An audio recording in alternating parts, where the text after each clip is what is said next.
story is a masterclass in the power dynamics that have been exposed, but the investigation into Epstein's crimes are ongoing, and as the result of those legal actions become public, the web of power and influence that protected Epstein and those close to him from investigation is finally beginning to unravel. When authorities began investigating Epstein, he assembled a team of private investigators to dig up dirt on the girls who accused him, and even the police and prosecutors working the case. So his team of powerful lawyers, Alan Dershowitz and Kenneth Starr, were able to convince prosecutors to go easy on him despite disturbing allegations by the growing number of women and young girls. Epstein was proud of his collection of famous friends like Bill Clinton, Prince Henry, Stephen Hawking, David Copperfield, and even Michael Jackson. For a long time, there has been speculation that some of these friends may have participated in his abuses, but because he was able to minimize publicity around the details of his case for so long, he was able to keep details about anyone else who may have been involved out of the public eye. The fact that Epstein avoided serious punishment for years is a reminder that the American justice system has long been all too willing to ignore the words of girls and women, especially when they accuse a wealthy and influential man. Now that Epstein is dead, the women who say he harmed them will not get to face him in court.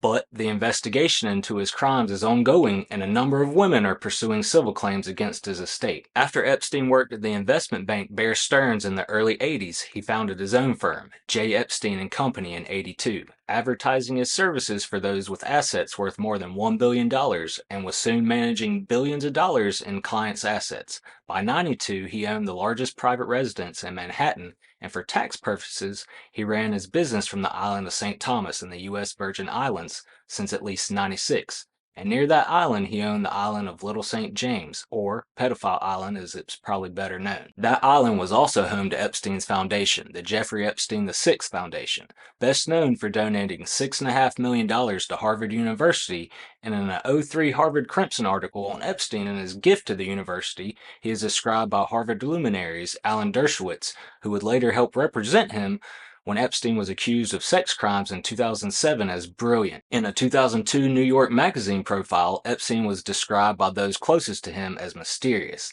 with many of the sources of his immense wealth remaining largely unknown, and with one colleague even comparing him to the Wizard of Oz, implying that there might be less behind the curtain than what it appears to be.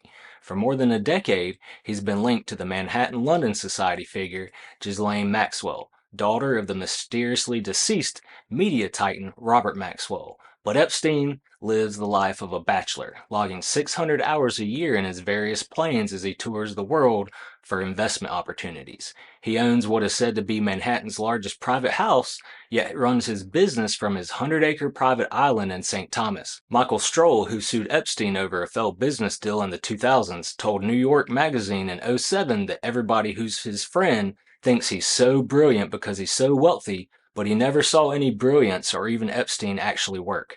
Anybody he knows that is this wealthy works 26 hours a day, and this guy just plays 26 hours a day. Epstein was also an accumulator of famous friends, and his connections would later prove extremely important as he attempted to defend himself against allegations of sexual abuse. He gained some measure of fame in the early 2000s for flying President Bill Clinton, actor Kevin Spacey, and comedian Kevin Tucker to Africa to tour AIDS prevention and treatment project sites. Clinton would go on to fly multiple times on Epstein's private plane in '02 and '03, taking a total of 4 trips on Jeffrey Epstein's airplane, 1 to Europe, 1 to Asia, and 2 to Africa, which included stops in connection with the Clinton Foundation, according to the flight logs. I guess Monica was busy those weekends.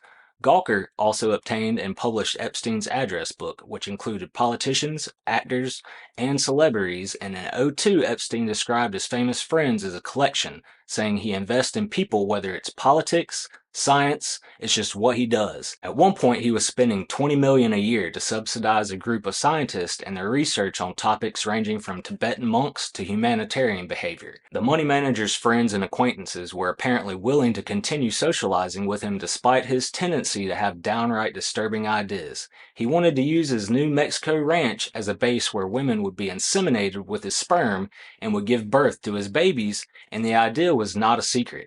One scientist even heard Epstein discussing it during a dinner at his townhouse in 2001. The fact that Epstein was able to retain his famous collection of friends, despite talking openly about using himself as a center of a eugenics experiment, may be a testament to his influence and to his associates' ability to look the other way, or probably both. Epstein's connections are crucial to understanding his story, and they may have helped him get a lighter sentence in '08, but they're important for another reason too. His friendships with famous people have led to speculation that they too, and most notably Clinton, might have participated in his abuse of girls, but because Epstein was able to keep all the details of his prosecution quiet, it's impossible for the public to know exactly what else was involved in his crimes. But by protecting himself, Epstein was able to protect his famous friends as well. Michael Wolff described flying on Epstein's private plane in the 90s, saying Epstein was followed onto the plane by, how shall I say this, by three teenage girls that were definitely not his daughters. They were 18, 19 years old. He has never been secretive about the girls, and at one point, when his troubles began, he was talking to Wolff and said, "What can he say? He likes young girls." But Wolff corrected him, saying, "Maybe you should say you like young women." Finally, in 2005, a woman reported to Florida police that a wealthy man had molested her stepdaughter. So the tip led Palm Beach detectives to investigate, and they identified multiple girls who said Epstein had abused them. So the case was eventually referred to the FBI. And in '08, after years of investigation and legal tampering, Epstein pleaded guilty to charges of solicitation of prostitution and procurement of minors for prostitution in a deal with federal prosecutors, and according to court and police records, Epstein routinely had girls brought to his Palm Beach mansion where he paid them to give him massages, and during the massages, he sexually abused them. Then, he would offer the same girls money to find him more girls, which some of them did at malls, house parties, or even on the street. According to Joseph Recarey, the lead Palm Beach detective on the case, Epstein was essentially operating a sexual pyramid scheme. 80 women say they were molested or otherwise sexually abused by Epstein, and some accounts suggest the total number may be much higher. Courtney Wild recruited 70 or 80 girls for Epstein. He told her he wanted them as young as he could find them, but it was never enough. So in response to the lawsuits by some of the girls, Epstein said they consented to the acts alleged, and that he believed they were 18. And in many cases, the effects on the girls were devastating, and the women who went to Jeffrey Epstein's mansions as girls tend to divide their lives into two parts, life before Jeffrey and life after Jeffrey. Courtney Wild was a 14-year-old middle school girl student and cheerleading captain when she met Epstein, later becoming addicted to drugs, and then served 3 years in a prison on drug charges. Another woman who said Epstein had molested her was even found dead from a heroin overdose in 2017, leaving behind a young son. The FBI had prepared a 53-page sex crimes indictment for Epstein in '07 that could have sent him to prison for life. Instead, he cut a deal with Alexander Acosta, the U.S. attorney in Miami, which allowed him to serve just 13 months, not in federal or state prison, but in a private wing of a Palm Beach County jail. He was granted work release to go to a comfortable office for 12 hours a day, 6 days a week, despite the fact that the Palm Beach Sheriff's Department prohibited work release for sex offenders. Epstein's deal called a non-prosecution agreement, which granted immunity to any potential co-conspirators, meaning that if any of Epstein's powerful friends were involved in his crimes, they would face no consequences, and Acosta agreed that the deal would be kept secret from the victims, preventing them from showing up in court to try to challenge it. But new charges seemed like another chance for prosecutors to hold Epstein accountable, and in July 2019, Epstein was arrested at a New Jersey airport after returning from a trip to France. He was charged with sex trafficking and sex trafficking conspiracy in federal court in New York, and if convicted, he could have faced up to 45 years in prison, along with the forfeiture of his Manhattan townhouse. Prosecutors weren't worried about double jeopardy in this case, probably because the New York case includes new victims or new alleged crimes. Significantly, the indictment alleged that between '02 and '05, Epstein recruited girls as young as 14, not just to his Palm Beach residence, but also to his Manhattan house, where he sexually abused them. The indictment also states that Epstein knew some of the girls were underage, because they told him their age, and the document states that Epstein worked and conspired with others, including employees and associates, who facilitated his conduct by contacting victims and scheduling their sexual encounters with Epstein. In addition to Epstein, the New York case seemed like it could potentially lead to charges against some of those associates. David Boyd, a lawyer for some of Epstein's accusers, hopes that prosecutors will not stop with Epstein because there are many other people who participated with him and made the sex trafficking possible. It also appeared possible that Epstein could give up information on crimes by some of his powerful friends in exchange for a lighter sentence. But former New York prosecutor Mimi Rocha said that he shouldn't expect this ridiculous sweetheart deal he got the first time around, and there are probably quite a few important people, powerful people, who are sweating it out right now, so they will have to wait and see whether Epstein was going to name names. Meanwhile, in July 2019, after repeated calls for his resignation, Acosta announced he was stepping down from his Labor Department post. The new charges also led to a new public allegation that 32-year-old Jennifer Ayres was approached outside her New York City high school in '01 by one of these associates and ended up being introduced to Epstein at his New York townhouse. At first, she said they just talked, with her telling him about her father's death from AIDS a few years before. But over the next year, Ayres said Epstein manipulated her into giving him massages that ended with him sexually abusing her. Then, in '02, she said he forcefully raped her. Epstein's case is just another example of how wealthy and powerful men can get away with sexual abuse in this country. For a while, Epstein was very generous about some of the allegations against him, and in one communication with Palm Beach police in '05, his attorney said Mr. Epstein is very passionate about massages, and they're very therapeutic and spiritually sound for him.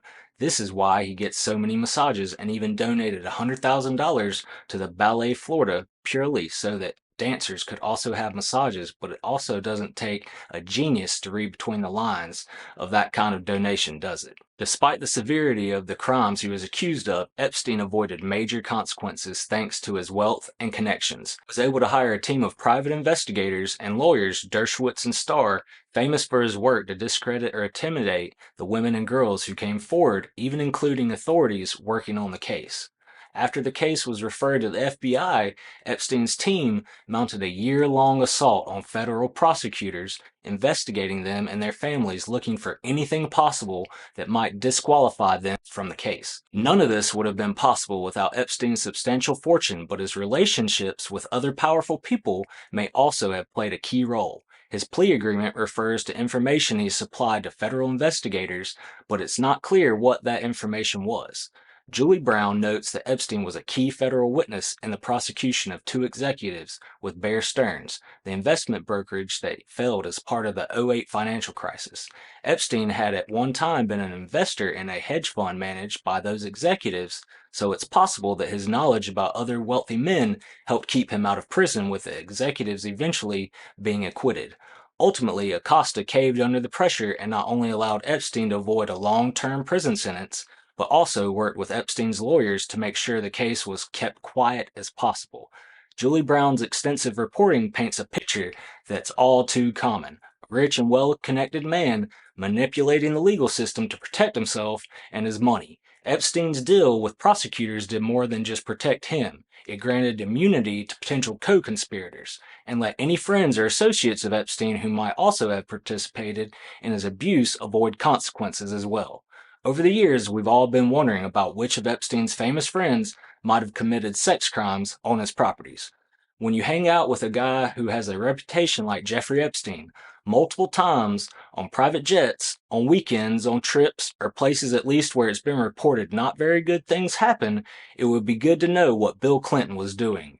It's hard for the public to know or to evaluate these claims when so little about Epstein's crimes has ever come to light due to pressure from his lawyers and a seal of approval from prosecutors. His money and influence have protected not just him, but anyone who might be connected to him. A disturbing example of power perpetuating itself. The girls and women who reported abuse by Epstein were powerless. Most of them came from disadvantaged families, single-parent homes, or foster care, with many of the girls one step away from homelessness.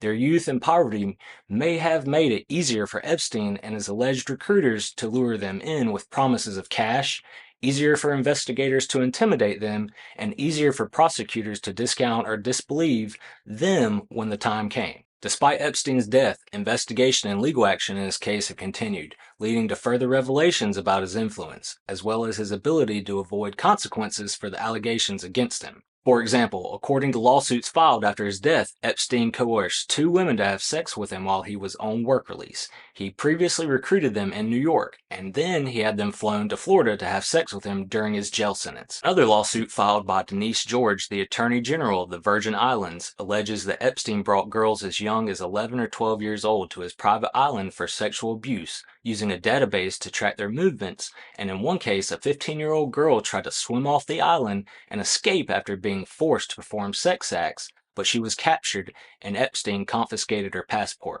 Meanwhile, the new charges against Epstein as well as his death have led to increased attention to the way he used donations to academics and institutions as a way to launder his public image after his '07 indictment. MIT in particular have been the focus of inspection, with the director of the university's media lab, Yoki Ito, resigning in September after a report showed that he received donations from Epstein and worked to conceal their source. An investigation by the university found that Epstein had made 10 donations between '02 and 2017, and top administrators had been aware of the gifts, even though Epstein had been a registered sex offender since 2008. Unique in many ways, Epstein's case is also common in others. One of all too many instances in which victims of sexual misconduct are ignored or brushed aside when they come from marginalized groups. Girls and young women are routinely seen as unreliable narrators of their own experiences, and typically it takes the testimony of many women or a powerful man to face any consequences. Meanwhile, for the women who say Epstein abused them, that justice has been difficult to find, but it seemed that might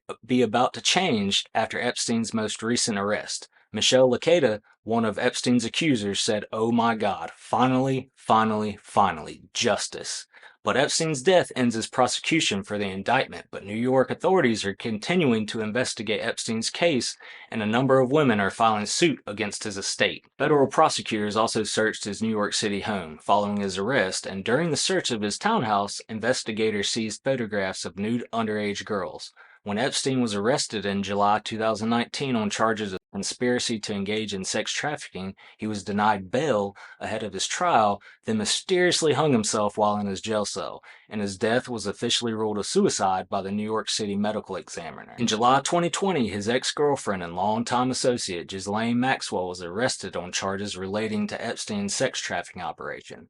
She was found guilty of 5 out of 6 charges, and in June 2022, she was sentenced to 20 years in prison, which in my opinion is no damn where near long enough. Court papers relating to Epstein were unsealed in January 2024 under a judge's orders, and the papers formed part of a defamation lawsuit that Virginia Giuffre filed against Maxwell, and included the testimony of Epstein's victims as well as those of witnesses and other evidence related to the now settled 2015 case. Epstein accuser Johanna Joberg testified in a newly released deposition that she once met Michael Jackson at Epstein's Palm Beach home, but that nothing happened with the late pipe icon. The documents being unsealed are related to a lawsuit filed in 2015 by Virginia Giuffre, but this suit was against Maxwell and not Epstein. The official statement regarding Epstein's death says on Saturday, August 10th, 2019, at approximately 6:30 a.m., inmate Epstein was found unresponsive in his cell in the special housing unit from an apparent suicide at the Metro Correctional Center in New York Life. Life-saving measures were initiated immediately by responding staff, which requested EMS, and life-saving efforts continued. Epstein was transported by EMS to a local hospital for treatment of life-threatening injuries and pronounced dead by the hospital staff. The FBI is investigating the incident, and a forensic pathologist working for Epstein's brother, Mark, announced he believed that his brother did not die by suicide. Dr. Michael Baden said that Epstein experienced a number of injuries that are extremely unusual in suicidal hangings and could occur much more commonly in homicidal strangulation. But the city's chief medical examiner, Dr. Barbara Sampson, disputed Dr. Baden's claim that she had previously ruled his death a suicide. Now, there's a ton of conspiracy theories out there, but I'm still not sure if he was murdered or died by suicide. We all know pedophiles don't last long in jail, but I'd love to hear some of your ideas to what actually happened with the cameras mysteriously being turned off and all the other details relating to it. First 40 documents in the court-ordered release largely consisted of already public material, revealed through nearly 2 decades of newspaper stories, TV documentaries, interviews, legal cases, and books about the Epstein scandal. Still, the records, including transcripts of interviews with some of Epstein's victims and old police reports, contain reminders that the millionaire surrounded himself with famous and powerful figures. Even before the documents were released, all kinds of comments were made recently about whose names were on the list, and even with Aaron Rodgers, the New York Jets quarterback, claiming that late-night host Jimmy Kimmel's name might appear in the documents while he was a guest on the Pat McAfee show, which ultimately ended up breaking the internet. Now that all the documents have been released, we will see who and what ends up coming out and who it exposes. Thanks for watching.